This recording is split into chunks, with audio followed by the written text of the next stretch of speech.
Parties are reflective of something that's happening in our wider society, and that's what I call a crisis of leadership.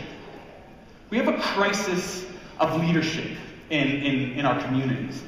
And one of the reasons that we have a crisis of leadership is that so often we have a tremendously narrow conception of what it means to actually be a leader, right? So often the concept of leadership is relegated to our student government meetings or our committee meetings or our inter-fraternity council or panhellenic council or whatever it may be, those formal places in which we find ourselves to be a leader, and yet very rarely are people finding ways to be a leader outside of those formal contexts.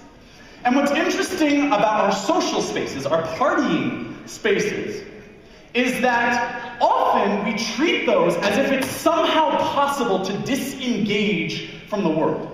Right? We talk about partying like, yeah, I just want to forget all of my responsibilities tonight. I'm just going to go out and get drunk and get crazy, right?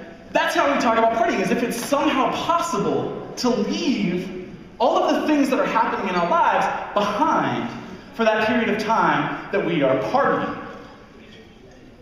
But the funny thing about that is that we cannot separate our social spaces. We cannot separate our social spaces from the rest of our lived reality. And our social spaces do not exist in isolation. Our social spaces are in fact the places that actually require more intentional leadership than any other place in our lives. Our social spaces require more intentional leadership than in any other place in our lives.